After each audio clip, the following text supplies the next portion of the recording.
আসসালামু আলাইকুম সবাইকে। অভ্যাগত অতিথিবৃন্দ, আমি নয়ন বাঙালি ওয়াশিংটন ডিসি থেকে আপনাদের সামনে হাজির হয়েছি এবং আমি আজকে এই অনুষ্ঠানে অভ্যাগত অতিথিদের সামনে এবং যারা জেলা এবং উপজেলা থেকে এসেছেন সকলকে অভিনন্দন জানিয়ে দু চারটি কথা আপনাদের সামনে বলতে চাই।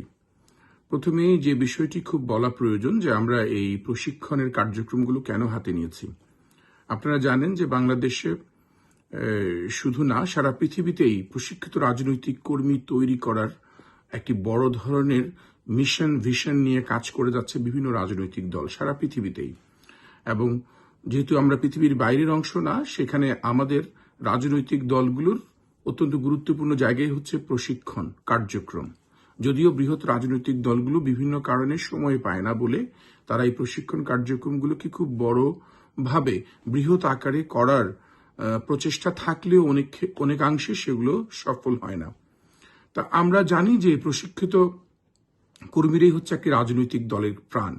যদি প্রশিক্ষিত রাজনৈতিক কর্মী থাকে তাহলে মাঠ পর্যায়ে যে অসন্তোষ, যে হানাহানি, যে বিক্ষোভ, যে সমস্যাগুলো বিরাজ করে, পাশাপাশি রাজনৈতিকবিদদের ব্যাপারে যে একটা ইমেজ সংকট কাজ করে দেশের মধ্যে, সেই ইমেজ সংকটটা দূর হয়। কারণ প্রশিক্ষিত মানুষগুলো তার দক্ষতা দিয়ে, তার ভালোবাসা দিয়ে, তার এমপ্যাথি দিয়ে সে সমাজের মানুষের জন্য কাজ করতে পারে।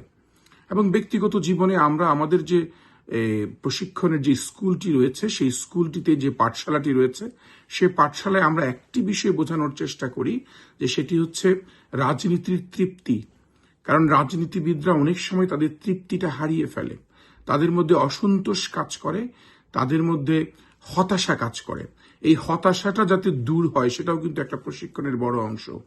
কারণ মনে রাখতে হবে যে রাজনীতিতে শুধুমাত্র এমপি এবং মন্ত্রী হওয়াটাই রাজনীতির সব প্রাপ্তি না। অনেকেই ভাবতে পারে যে একজন মানুষ এমপি হয়ে যাচ্ছে, মন্ত্রী হয়ে যাচ্ছে, আর আমরা কিছু হতে পারছি না। এই বিষয়টি ভাবনা থেকে কিন্তু মানুষের মধ্যে অসন্তোষ তৈরি হয়, রাজনীতির দলের মধ্যে এমনভাবে অসন্তুষ্টি ছড়ায়, সেটি অসন্তুষ্টি একটা দানা বেঁধে ওঠে।